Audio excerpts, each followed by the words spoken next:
Nice to see you, Louis. Welcome. Thank you very much. Yeah. Welcome. Bonjour. Nice to see everybody. And thank you, Louis, and thank you, Geraldine, for having me here today.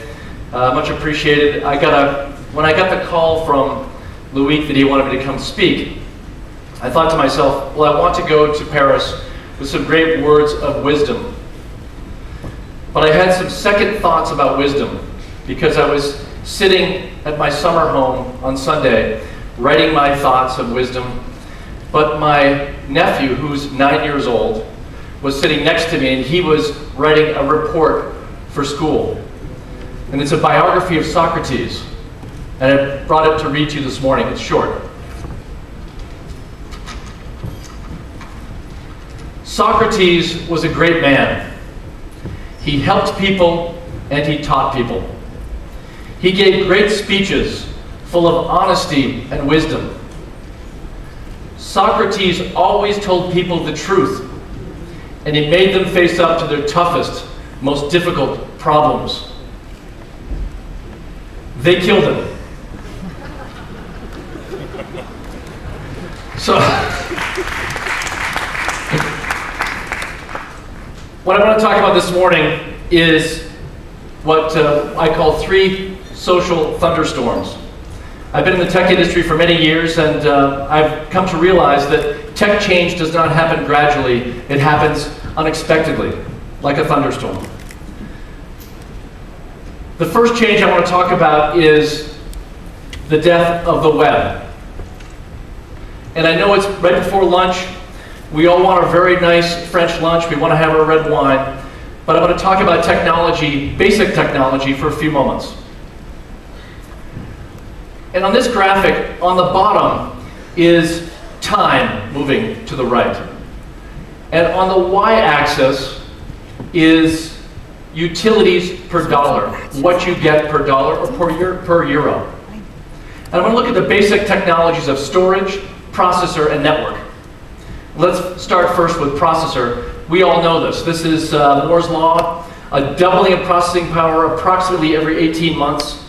And according to my friends in the fab business, that will persist for the next 8 to 10 years. So doubling of processing power every 18 months. There's a curve actually above processor, which is storage. And I call this Hitachi's law, Hitachi being a dominant maker of storage, doubling of storage every 12 months approximately. So processor becoming very powerful, storage becoming storage everywhere and very, very cheap. There's actually a curve below these 2 curves, which is the network. So yes, the network is improving in power, but not at the same speed as processor and storage. In fact, if you look at Europe, today 4G users about 12% of the population, and 3G users are about 60%.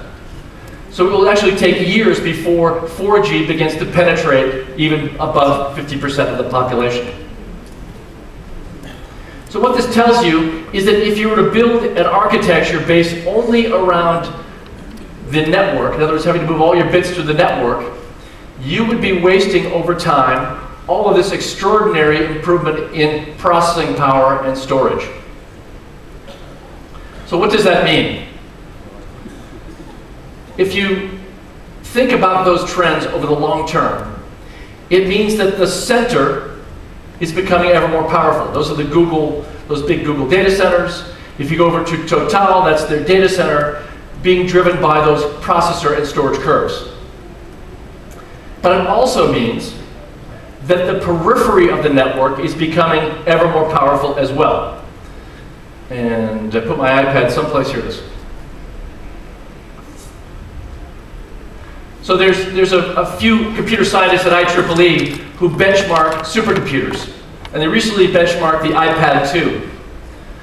And they made a statement that the iPad 2 is equivalent to a 1986 Cray 2 6-processor supercomputer. I don't know if you all remember that. Many of you are very young, but it was round, it had a bench around it. And it was the preeminent computer in the world, highest speed. In 1993, that's not long ago, that's less than 20 years ago, the iPad 2 would have been considered one of the 30 fastest computers in the world. It's running at 1.65 gigaflops, billions of floating point instructions per second. So my question to you is this: considering the power of this device, what will we hold in our hands 5 years from now? The periphery of this network is becoming ever more intelligent. So what this tells us is that several of the old architectures are now dead. The first model is, of course, the PC model, which said put all of your executables on the desktop. But the problem with that model is it doesn't leverage the cloud. So that is a dead model. The second model says, oh yeah, put everything in the web, put everything in the cloud. And the problem with that direction is that you have to run it through that network, which is improving but not at the same rate as processor and storage. But it's not taking advantage of this extraordinary growth in power at the periphery. So we think the web, which, as you know, 95% of web executable is at the server, not at your powerful PC. And cloud, of course, is in the central data center. So we think that that is also an outmoded model. So what emerges? We see a model emerging that we call app internet. It says that we'll have very powerful services in the cloud, data, services, etc., connected to and interpolating with very powerful applications on these local devices. By the way, when I say local device, I don't just mean an iPad or mobile. It also means PCs. It also ultimately will mean servers. With a connection between the two, a transparent interpolation between the application and those services. And what we have today on an Android is a very simple version of this. And this trend is being driven not just by technology. So I was with the CEO of Gilt recently. Gilt is a US company. It's sort of like, I think it's a Vente Privée is the French company equivalent. And I was with the CEO and I said, what do your customers prefer in experience to use Gilt? This is an online, you probably all know Gilt, but it's online sales of luxury goods. And she said, it's very interesting. As time is going on, we're finding that our customers are now migrating away from the web, and they want to use Gilt primarily through applications. Faster, simpler, more immersive, a better experience. And experience is a very important word. In fact, we're hearing this at Forrester from many retail companies. They're saying, we have a much better chance to transfer the experience of our store through the application experience rather than from the web experience. In fact, Forrester believes that the app internet, this architecture, is today a $2.2 billion market, growing at approximately 85%. It's going to be a very, very large market. And in fact, we surveyed very large corporations in the US and Europe, the decision makers the decision makers making decisions about software, and 41% said that they're now migrating some of their development away from the web and toward applications. So this is the architecture that we believe will become dominant in the future. Remember, the web is not the internet. Often people confuse the two. The web is a software architecture that we all decided to put on the internet 20 years ago. But it is, just as the web came after other software which preceded it, the web will also eventually be replaced. App internet, we think, is the best direction for that replacement. Now, this is a chart that I could spend an hour on, but my time is limited. This is what we call the Forrester wave. This is the typical graphic that Forrester uses to grade vendors. On the x-axis is strategy, weak and strong, and on the y-axis is product, weak and strong. And what I want to do now is put all the vendors on this graphic. So upper right-hand quadrant is where you want to be. That's the great place. And I'm going to give you a little warning that before I put the vendors up, it looks a little bit like those movies from the Depression where there's a guy in a restaurant and he's eating a big steak. He's having a wonderful meal. And there's a window on the window, all these little children have their faces pressed up against the window, looking at the guy eating his wonderful meal. Starving children. So it looks a little bit like that. Upper right-hand quadrant, Apple. I think that we would like to imagine that Steve Jobs and Apple were always brilliant, and I think obviously they were very smart, but a lot of luck played into them being in the upper right-hand quadrant. Remember, Steve Jobs never envisioned that others would write apps for the iPhone or the iPad. He was talked into that later. But there's Apple. Now I'm going to put all of the traditional vendors up here. Salesforce, IBM, looking probably better positioned than many of the other players. And then the third group are what I would call the web huggers, the companies who are very focused on the web, Google, Facebook, and some of these foreign companies like RenRen, very HTML focused. Remember, Google, if they could, would stop the world from turning. They love the web. Every time you click on the web, they have a chance to make money. They do not want the web to end. In fact, looking at Google here, I think that they're coming up on what I would call a Lenin-Trotsky moment at Google, because you have much of Google still focused on the web, but as Marissa just said, we also have some of Google now focused toward Android. I have Google down at this lower point, even though they're in the Android business, because only about 3 to 4% of their revenue comes from Android today. And then I know many of you in this room are focused on opportunities. There's some very cool opportunities in App Internet. Software entrance, as I said, a $2.2 billion market, now growing 85%. Platform entrance, and also services serving the App Internet business. Now, it's kind of cool because if you think back into the technology industry, every 10 years, there's a vendor who we think is dead who comes back. So in 1980, that would be Intel. In the year 1990, IBM. In the year 2000, Apple. So here, now we are in 2010. Which of these vendors, in the lower left, could in fact revive themselves? And we could have a big debate about this. We could have a wonderful discussion about this. I'm sure everyone has an opinion. If you look at the App Internet architecture, it looks a lot like gaming.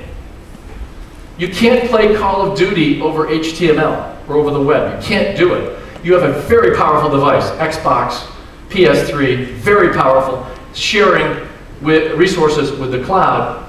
So I think, but I'm not predicting this, but I think it's probably the first bid, that perhaps Microsoft is the possibility to become that player who turns around in 2010. I would say they probably need a generational change in leadership there for that to happen. So there are 3 companies emerging in what I would call the App Internet ecosystems. Number one is Apple. We talked about that. I think that Apple could have a problem in building its ecosystem because it is overcharging. I think it's 30% that they're charging, and many companies like Financial Times are saying too much money. So Apple, this could be a problem. But Apple definitely one of the ecosystems. Second ecosystem, of course, is Google around Android. And then the third ecosystem, I think a dark horse but very interesting candidate, is Amazon. If you look carefully at Amazon Silk, that is a very cool step away from the web and toward App Internet. That new, I don't know what we call it, operating system or super browser, but it is an App Internet move. It was interesting, last night at the, Louis had a great reception at the Elysee Palace. And I met an entrepreneur, maybe is in this room, who has a cool app. And as it turned out, Amazon has an exclusive for that app to appear only on the Amazon Fire and only in Silk for 6 months. So you can see, Amazon is trying very early on here to build its own ecosystem. I think the third player who could end up as part of this ecosystem is Microsoft. Depending on the qualities of Windows 8, how they use Xbox. We kind of heard that this morning from the executive for Microsoft. But those are the three early ecosystems in this business. All right, I know that was a big first thunderstorm. Let's go on to thunderstorm 2, and that is social saturation. And this is of course, Forrester, we do research all over the world with consumers. We survey about 1 million consumers a year in about 85% of the world's GDP. And what we're finding is that social is running out of hours. In other words, people are using social many hours, or running out of hours. Or social is also running out of people. I'll explain that. Let's look at hours first. Now this is US only, so excuse me, but that's where this comes from the Labor Department of the US government. In the US now, online consumers are using social more than they are volunteering, more than they are praying, observing religious, being in church, more than they are on the phone, emailing, and using snail mail. And then finally, more than they are exercising. And in fact, we're using social just a little bit less now than shopping, and a little bit less than childcare. So we believe that social is running out of hours. We feel, Forrester believes, according to our research, we're sort of reaching the limits of hours that users can give to social. So that's one. But social is also running out of people. So this is social adoption in the US and Europe. I'll go fast here. So at the end of 2011, this is online consumers. 80% of online consumers in Europe are social. In the US, it is 86%. So very high penetration now of social. And now I'm going to do this by country. Here are the European countries. And you can see all the way up to Poland in the mid-90s. So Europe, very penetrated. Now look at Asia, a little less penetrated, but moving between 70 and 90s. US and Canada, 80 in the high 80s. And then the emerging world, and excuse me for this, but this is data only on urban centers. We have not surveyed the western part of China as an example, but for urban centers in the BRIC countries, extremely high penetration of social. In the mid to high 90s. So social is running out of hours, and social is running out of people. So what does this mean? Number one, yes, we're in a bubble. If you are building social platforms which will require more time of more users, you will likely not be successful. And we believe that this is going to sweep away some of the nonsense like Foursquare and some of these time-wasting social applications. And we're going to move to a post-social world. I had to make up an acronym there, so POSO. A post-social world, which is a little bit like web in the year 2000. It's kind of a pets.com place that we're at, where there was a lot of companies launched, but in the post-bubble period, post-2000, they did not survive. We believe that the next wave of social will be social applications which are more efficient, faster, easier to use, and have a higher value per time equation. So we are not, the time-wasting mode no longer available to social. There will be a new wave in the post-social period of new players, more efficient and more time-saving. And finally, as I said, the post-social players will dominate. So let's go on to Thunderstorm 3, my shortest one, because I am running out of time. And this is enterprise. So I'm not going to bore you with this graphic, but I'll just boil it down for you. 72% of large corporations are either implementing social internally or they're very interested. So very fast velocity we see in enterprise. Why are they doing this?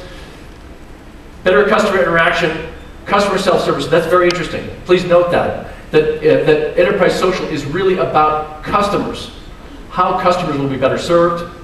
And then the final one is internal and external collaboration. But customer is the primary focus for enterprise social. And what does this mean? It means that beyond SharePoint, there are massive opportunities in enterprise. Now the question is, people ask me, well George, if it's not SharePoint, what's it going to be? And I think that, by the way, I think this is very immature. So these are some possibilities. But Salesforce with Chatter, kind of a cool possibility. IBM, a possibility. SharePoint improved drastically, because SharePoint is not a well-liked product in large companies. But SharePoint improved drastically under Windows 8, a possibility. But I actually think we're going to see new players here beyond SharePoint, not just those old, the old IBMs and the old Salesforce. Possible, but new players. Massive opportunity here. I'm almost finished, Louis, I promise. A rich professional services opportunity. The ad firms cannot be dependent to do this well in large companies. So we are going to see an opportunity for many of you to do professional services. And the last point is a major test of marketing and BT is business technology. That's beyond IT and BT collaboration. I was at L'Oreal on Tuesday with the CIO and the CMO, and they're making great progress working together around social within L'Oreal. So it's a note to all of you, if you go into this business, if you go in enterprise, you're going to have to work with the CIO and the CMO. Always difficult. So what are the, I'm almost finished. When the sky's clear, a new social platform, App Internet.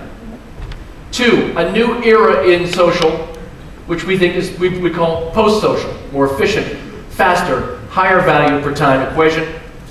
A new social opportunities, open your eyes to enterprise. Massive opportunity here. And finally, yes, social will thrive, but in an evolved form. I hope that helps. Thank you very much. That does help. Thank you very much. George, really, really happy you came here. Thank you so much. Nice to see you. Thank you. We have a coolest guys on enterprise coming up. Paul Papadimitriou is